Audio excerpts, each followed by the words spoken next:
Welcome to the deep dive. We're here to cut through the noise and give you the insights you need quickly.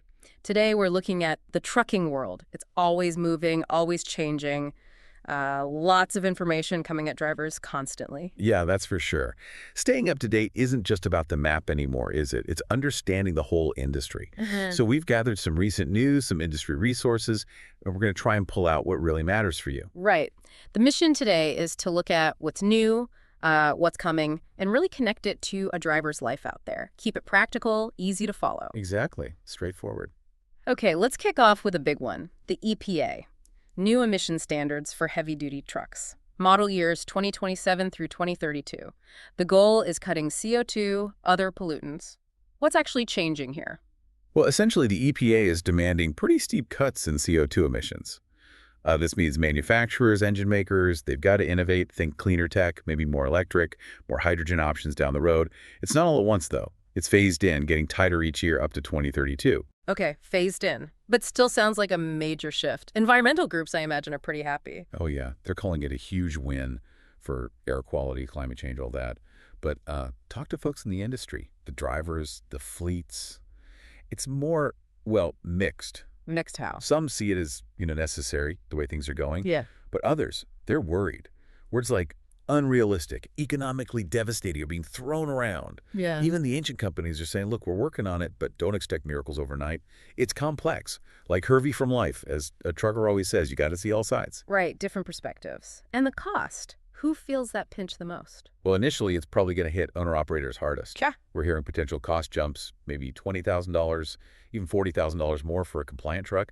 Plus, learning new tech, different maintenance needs. Wow, 20 to 40,000, that's huge. It is. Big fleets, they might absorb it better at first, but you can bet it'll eventually show up in freight rates, maybe fuel surcharges. So it ripples out. So for an owner-operator, it's more upfront cost, new maintenance stuff to learn, maybe affects rates.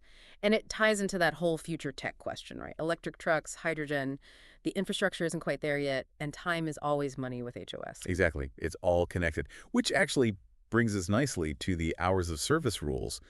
FMCSA is proposing some changes there. The idea seems to be giving drivers a bit more flexibility. Flexibility is usually welcome. What kind of changes are we talking about? One of the main ones is about the split sleeper berth. Right now, it's pretty rigid. The proposal could let drivers split their 10 hours off, like maybe 7 hours in the berth, plus another 2-hour break, either off-duty or back in the sleeper. And the key part, neither of those breaks would count against the 14-hour driving window. Okay, that sounds interesting. More control over rest, maybe? Not losing driving time for a shorter break? That seems to be the goal. Help manage fatigue without penalizing driving time. They're also looking at the 30-minute break rule. Ah, yes, the mandatory break. Right. Currently, it's after 8 hours on duty. The proposal shifts it to after 8 hours of driving time. And here's the kicker. You can satisfy that break with non-driving on-duty time. Like waiting at a dock. Exactly, which happens all the time, right? So it aligns the rule more with, well, reality. That makes a lot of sense, actually. Anything else on HOS? Yeah, a couple more things. They're thinking about expanding the adverse driving conditions extension, maybe up to 2 extra hours on the clock if you hit unexpected bad weather, that sort of thing. And for short-haul guys, the exemption might get wider, a 14-hour duty limit, and a 150 air-mile radius. Okay, so taken together, these HOS changes could mean, what? Less pressure, more common sense in the rules. Potentially, yes. Mm. More driver control, maybe less stress about the clock, better work-life balance, perhaps. The challenge, as always, will be enforcement, making sure everyone interprets adverse conditions or on-duty time consistently. Right, consistency is key. Drivers will need to stay on top of how it's actually applied out there. Absolutely. You have to stay informed. Okay, now looking even further ahead. 2025. We're hearing about more potential rules coming, based on reports from places like Mercurygate and America Truck Driving School.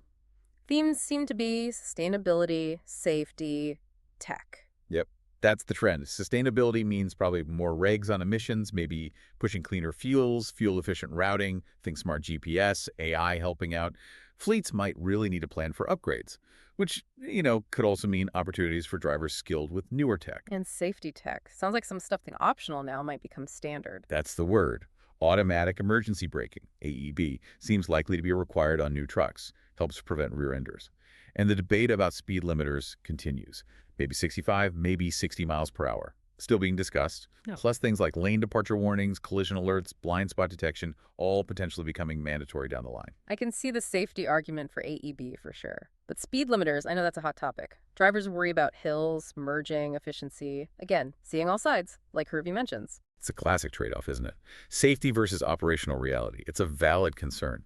And tech's role just keeps growing. ELDs are here, but expect more telematics, more data analysis, tracking trucks, monitoring performance, even driving habits. And it's not just the trucks getting new rules, right? Changes affecting drivers directly, too. Correct. The FMCSA clearinghouse rules got stricter last November. Fail a drug or alcohol test, and your state can downgrade your CDL until you complete the whole return to duty process. That involves evaluation, maybe treatment. It's a serious process. Definitely something to be aware of. Also, more focus on enforcing English language proficiency. Clear communication is vital for safety.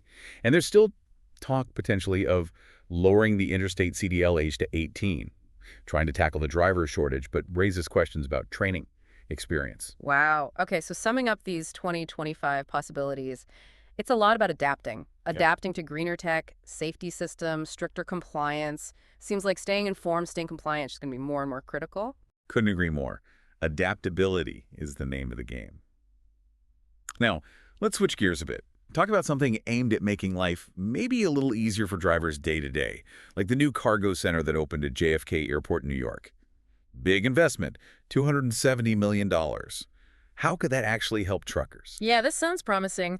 They basically combined operations from older buildings into one huge modern facility, 350,000 square feet. Just that consolidation could cut down on confusion finding the right dock. But the really interesting bit is this truck dock management system, real-time scheduling. That could potentially slash those awful wait times JFK is known for. The wait times. Anything to help that is good news. Definitely. And they added on-site cooler space for pharma perishables. That used to be a big hassle there, apparently. So less congestion, predictable in and out times. That translates directly into less wasted time for a driver, right? More miles, maybe better earnings. Even dispatchers should find it smoother. And good to see they're thinking sustainability too, electric forklifts, aiming for net zero emissions eventually. It feels like a positive step. Doesn't fix everything everywhere, of course, but it shows someone's trying to improve infrastructure where truckers really feel the pain points. Makes you hope other places follow suit. Me too. It's progress. Or Now, unfortunately, we also need to touch on a downside, a challenge. This Amazon fraud case in Connecticut. About $3 million involved. What happened there? yeah, this was quite the scheme. According to the reports, this guy, an owner-operator, set up several fake trucking businesses on Amazon's platform. Some apparently even used real DOT numbers from legit companies without them knowing. Wow, okay. Then these fake companies would accept load assignments, over 1,000 of them, but never actually move any freight.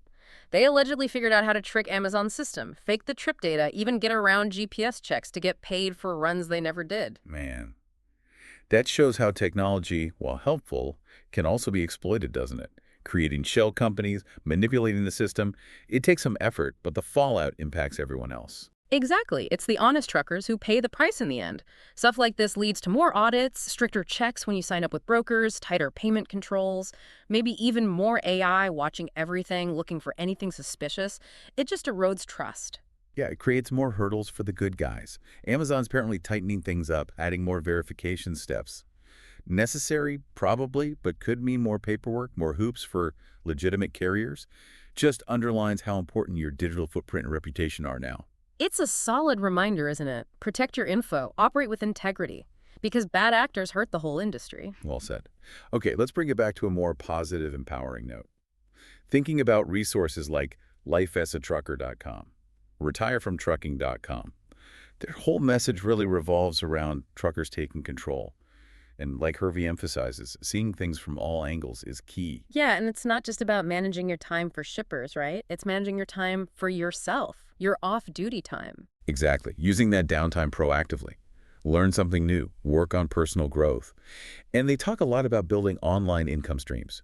Using your skills, maybe even exploring AI tools to create extra security, plan for retirement. It gives you options, doesn't it? So you're not just riding the ups and downs of the freight market. Right. It provides a buffer. It's about financial security, long-term planning, that message of empowerment, plus the genuine respect and support they show for drivers. It feels really important right now. Agreed. It's about drivers having agency, taking steps to improve their own situation, their career longevity. Yeah, whether that's learning the new regs, getting comfortable with tech, or planning for the future financially. Okay, so wrapping up this deep dive, key takeaways seem to be navigating new regulations is crucial. Technology is a double-edged sword you need to understand, and taking charge of your own career path is vital. Yep. We try to boil it down, show how these big trends might actually impact your day, your wallet, your future on the road. And keeping that practical focus. Here's a final thought for you. With everything changing, what's one thing, just one small step you could take today to better position yourself for the future? Maybe it's researching one of these new rules. Maybe it's thinking about how you use your downtime differently. Maybe exploring a new skill, just something proactive. Good question to ponder. And if you want more info, more support, definitely check out those resources we mentioned, lifeitrucker.com and retirefromtrucking.com. Lots of good stuff there.